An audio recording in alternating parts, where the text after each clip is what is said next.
दो शहरों के बीच तेज रफ्तार आधुनिक सुविधाओं से युक्त रेल ट्रांसपोर्ट का सपना अब हकीकत बन गया है। नमो भारत रैपिड रेल भारतीय रेल के विकास का नया सारथी है।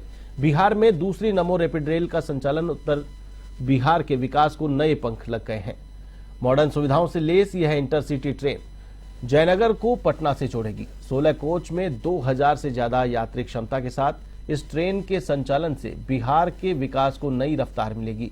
यह ट्रेन जयनगर से पटना के बीच मधुबनी, दरभंगा, समस्तीपुर, बेगूसराय, मोकामा और पटना जिले को कनेक्ट करेगी।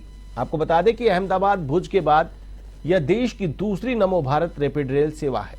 इसी को लेकर हमारी संवाददाता आरती राय ने की बातचीत।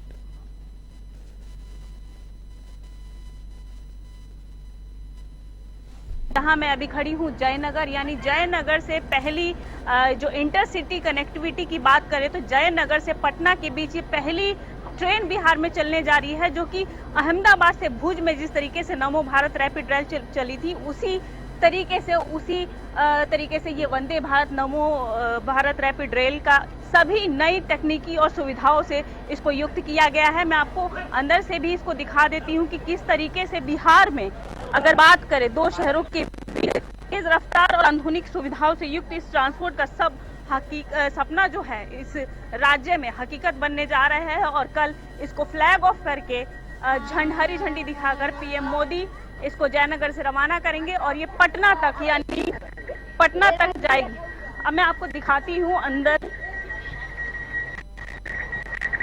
मॉडर्न सुविधाओं से लेस इस ट्रेन की आप देख सकते हैं 2000 से ज्यादा इसमें जो है पैसेंजर्स होंगे और पैसेंजर्स के अलावा 1000 जो है पैसेंजर खड़े होकर भी इसमें सफर कर सकते हैं। बैठने की सुविधाओं के लिए यहाँ की सीटें देख सकते हैं, खड़े होने के लिए हैंड ब्रेक बनाए गए हैं। यही नहीं, यहाँ पर चार्जिंग सॉकेट भी बनाए गए हैं, कैमरे हैं, यहाँ पर ऑटोमेटिक चार्जिंग सॉकेट भी हैं। आप देख सकते हैं टॉक बैक सुविधा, जो एरोप्लेन की सुविधाएं जो होती हैं, यानी आपको अगर कोई असुविधा होती है तो आप डायरेक्ट यहाँ पर रेलवे कर्मचारियों से बात कर सकते हैं। आप ये देख सकते हैं यहाँ पर कोई गड़बड़ होती है तो उसके लिए कैमरे भी लगाए गए हैं। टॉक बैक के साथ अगर बात करूं तो यहाँ पर आधुनिक सुविधाओं से युक्त, वैक्यूम युक्त यहाँ पर टॉयलेट की सुविधाएं भी दी गई हैं दिव्यांग लोगों के लिए। जयनगर से पटना के बीच रैपिड रेल के सफर में अभी मैं पहुंची हूं लोको पायलट कैब में, और अभी मेरे साथ जो लोको पायलट है इस ट्रेन को चलाने वाले वो मौजूद हैं। इनसे बात करते हैं। जयनगर से पटना के बीच चलने वाली है, क्या कितना लंबा दूरी तय करेगी, कितने कम समय में तय करेगी, ये आपसे जानना चाहूंगी। और ट्रेन की अपेक्षा इसमें समय जो है कम समय में जो है जयनगर से पटना इस ट्रेन से सभी यात्री को पहुंचाया जाएगा बाकी ट्रेन की अपेक्षा। पहले कितना समय लगता था, अब इस ट्रेन से कितना समय लगेगा सर? पहले तो डायरेक्ट गाड़ी नहीं, इधर जाने के बाद यहाँ से जो है अमूमन जो है यहाँ 10:50 में चलते थे, दानापुर पहुँचते थे 19 बजे 7 बजे जो है। 7 बजे पहुँचते। अभी जो है 5:30 बजे, 7.5 घंटे जी अभी 5:30 बजे चलने पर 10:30 बजे वहाँ 5 घंटे सर जी। और इसमें क्या क्या सुविधाएं हैं सर? कुछ पूरा एसी है, एसी कोच है, एसी कोच है, बैठने का जो है अच्छा व्यवस्था है, बाथरूम और का भी अच्छा व्यवस्था है। तो ये आपने सुना लोको पायलट कैब में लोको पायलट से, जिन्होंने कहा कि यहाँ पर काफी अत्याधुनिक सुविधाओं के साथ ये युक्त है। मेक इन इंडिया के तर्ज पर बनी नमो भारत रैपिड रेल, जिसका जयनगर से पटना के बीच में शुभारंभ होने वाला है। ऐसे में रेलवे बोर्ड के ईडी हमारे साथ दिलीप कुमार जी जयनगर में उपस्थित है और इसी हम रेलवे में मौजूद है। क्या कुछ कहेंगे सर, यहाँ पर क्या क्या अत्याधुनिक सुविधाओं के साथ युक्त है ये ट्रेन? आधुनिक भारत की आधुनिक रेल के रूप में हम लोगों ने 3 रेलों की त्रिवेणी इंट्रोड्यूस की है। वंदे भारत एक्सप्रेस का परिचालन हम देश के 130 जगहों से अलग अलग तरीके से कर रहे हैं। इसके अलावा अमृत भारत एक्सप्रेस का परिचालन किया जा रहा है और नमो भारत रैपिड रेल इस श्रृंखला की तीसरी कड़ी है। अभी तक पूरे देश में एक नमो भारत रैपिड रेल पहले से चल रहा है और यह नमो भारत सीरीज का दूसरा ट्रेन सेट है। इस ट्रेन सेट को हम लोगों ने जयनगर से पटना के बीच में चलाने का फैसला लिया है। पहला जो नमो भारत एक्सप्रेस है उसका परिचालन भुज से अहमदाबाद के बीच में किया जा रहा है। यह जो नमो भारत रेक है इसमें कई एडवांस फीचर्स इंट्रोड्यूस किए गए हैं। यह पूरी तरह से वातानुकूलित ट्रेन है। इसकी जो सीटें हैं एग्रोनॉमिकली सीटें हैं जो काफ़ी आरामदायक है। यह अनरिजर्व क्लास की ट्रेन है। इसमें सीसीटीवी कैमरे लगाए गए हैं जिससे कि पूरे कोच की निगरानी की जा सकेगी। इसमें मेट्रो की तर्ज पर हम लोगों ने इंफॉर्मेशन सिस्टम लगाया है जिससे कौन सा स्टेशन आने वाला है इसकी सूचना यात्रियों को मिलती रहेगी। इसके जो दरवाजे हैं वो ऑटोमेटिक हैं, यानी कि दरवाजे जो है ऑटोमेटिक तरीके से क्लोज होंगे और ऑटोमेटिक तरीके से खुलेंगे।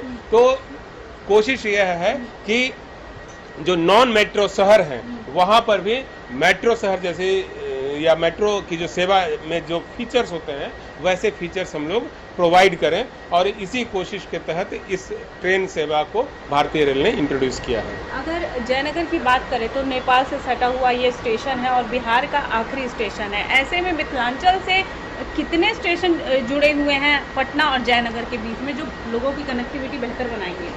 इस ट्रेन के माध्यम से हम लोग मधुबनी जिला, दरभंगा जिला, समस्तीपुर जिला और पटना जिला की लोगों की सेवा बेहतर तरीके से कर सकेंगे। यह ट्रेन मधुबनी से चल करके सकरी होते हुए दरभंगा, समस्तीपुर, बरौनी, मोकामा के रास्ते पटना तक जाएगी और फिर वापस आएगी। करीब 5.5 घंटे में यह सफ़र तय होगा। और आप देख सकते हैं कि एक पूरा एडवांस ट्रेन है, बहुत ही बेहतर और बहुत ही बेहतरीन सुविधाओं से युक्त।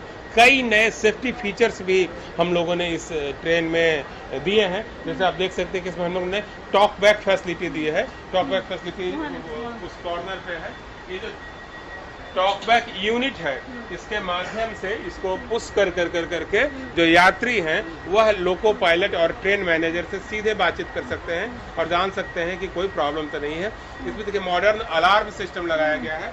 यदि कोई प्रॉब्लम है, ठीक है, तो यात्री अलार्म को दबा करके भी ड्राइवर का ध्यान जो है अपनी ओर आकृष्ट कर सकते हैं। इसी तरह से सेफ्टी के लिए इसमें जो बियरिंग की जो मॉनिटरिंग है, व्हील की मॉनिटरिंग है, इन सब के लिए एक स्पेशल सिस्टम इसमें इंट्रोड्यूस किया गया है जो कि फुल्ली ऑटोमेटिक है, कंप्यूटराइज्ड है, जिससे लोको पायलट और जो सहायक लोको पायलट इसमें काम कर रहे होंगे, जो ट्रेन मैनेजर काम कर रहे होंगे, उनको भी काम करना काफ़ी आसान हो जाएगा। इसकी जो ब्रेकिंग प्रणाली है इस ट्रेन की वह काफ़ी बेहतर बनाई गई है और पूरा रेक इस ढंग से डिजाइन किया गया है कि न सिर्फ लुक में ये स्पेशल दिखे बल्कि सेफ्टी के हिसाब से भी काफ़ी महत्वपूर्ण रहे। अगर बात करें किफ़ायत दाम इसकी प्राइस की, तो क्या सामान्य वर्ग इसमें सफ़र कर पाएगा? क्योंकि सामान्य वर्ग जहाँ कहें तो कम समय में और किफ़ायती सफ़र करना चाहते हो तो देखिए, विकसित होते हुए भारत में बहुत सारे लोग बेहतरीन सेवाएं चाहते हैं, वातानुकूलित सेवाएं चाहते हैं और वैसे लोगों के लिए यह सेवा प्रारंभ की जा रही है। हमारा फोकस देश का हर वर्ग है।